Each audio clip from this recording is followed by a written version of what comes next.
Hola, hola, buenos días. Una vez más, bienvenidas y bienvenidos. Este es el taller de lenguaje cinematográfico impartido por mí, Doriana Hernández. Este taller pues forma parte del programa de servicio social Arte para Todos de la Dirección General de Orientación y Atención Educativa de la UNAM.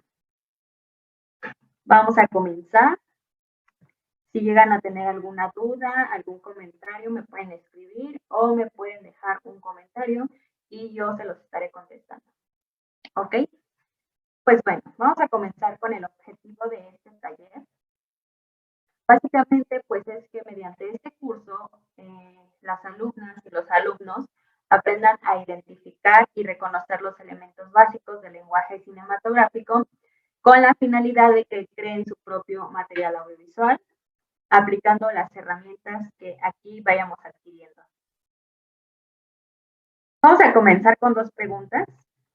La primera es, ¿qué es el lenguaje cinematográfico y para qué me sirve reconocerlo en la realización de mi material audiovisual? Bueno, pues el lenguaje cinematográfico es el medio a través del cual una historia es contada y también comprendida. Son todos aquellos elementos audiovisuales, los cuales son empleados para explicar la historia que se quiere contar, y pues estos elementos son capaces de narrar y describir tanto momentos como acciones, adentrándose pues con más detalle en nuestra historia. Obviamente va de la mano con nuestro guión, el cual se va a ayudar de este lenguaje pues para resaltar los elementos que a veces son muy difíciles de resaltar en la escritura o en el papel. Y esto pues lo que hace es lograr que lo que veamos en la pantalla sea lo más parecido posible a la manera en cómo el ser humano entiende o percibe la realidad. Este lenguaje se usa pues para transmitir un determinado mensaje y es por ello que es importante conocerlo y saber cómo aplicarlo a nuestros cortometrajes. Vamos a comenzar con un poco de historia, de la historia del lenguaje cinematográfico.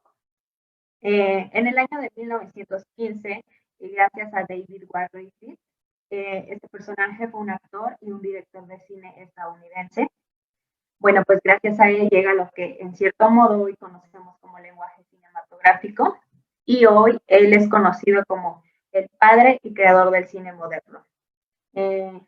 Anteriormente, pues solo veíamos rodajes con planos generales y fijos, no había movimientos de cámara, no había como encuadres, apuraciones, y pues esto se asemejaba más al teatro. Entonces, gracias a la ayuda del lenguaje cinematográfico, hoy podemos diferenciar lo que es el cine del teatro. Aunque pues también cabe destacar que con todo este asunto de pues, la pandemia y de la virtualidad se empieza a hacer un teatro pues también virtual, el cual pues ya se llega a asemejar más al cine. Entonces pues ahí está el conflicto de si sigue siendo teatro o ya es más cine, pero pues bueno, no vamos a entrar a eso. David Warren lo que hizo no fue descubrir, porque ya anteriormente otros creadores habían descubierto lo que eran los encuadres, lo que eran las angulaciones, lo que eran los movimientos, etcétera. Lo que hace este personaje pues es conjuntar todo eso en un metraje y darlo a conocer. Entonces, pues de esta forma se empieza a cambiar la forma de hacer cine y se empiezan a, pues, a implementar estos elementos ya en la creación del cine. Aquí les dejo una cita de Martín Scorsese, la cual es tomada de una charla llamada sobre la importancia de la literatura visual y de la cual pues les voy a presentar un fragmento. Si la quieren llegar a checar toda, creo que dura alrededor de 10 minutos. Les voy a dejar igual el link. Entonces dice, estaba empezando a entender que había ciertas herramientas que usas y esas herramientas se vuelven parte de un vocabulario que es tan válido como el vocabulario que se usa en la literatura y en nuestro lenguaje. Vamos a ver el fragmento.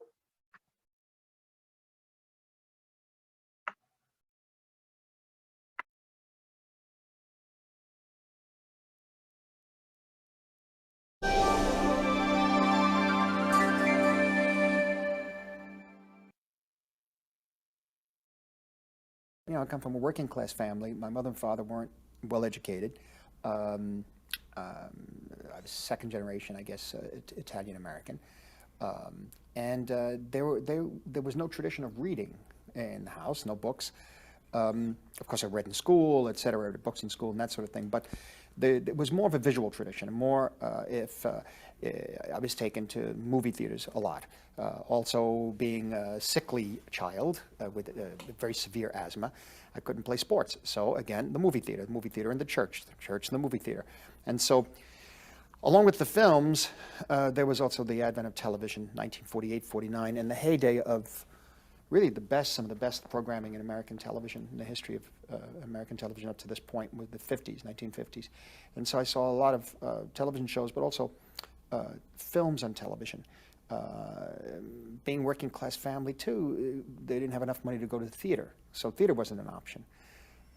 Live stage shows. So it was mainly visual literacy. What was happening at that time to me. I did not understand that was happening. What it made me realize was that there was an intelligence, another kind of intelligence, that was trying to tell a story through where the director, the writer, and the cinematographer, where they were focusing your eyes.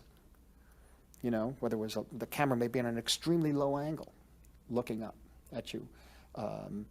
The use of the lens, the size of the lens. I began to understand certain lenses interpreted the story differently. A longer lens crushed everything together and made it flat. A wider lens stretched everything and sometimes distorted it, especially if camera movement.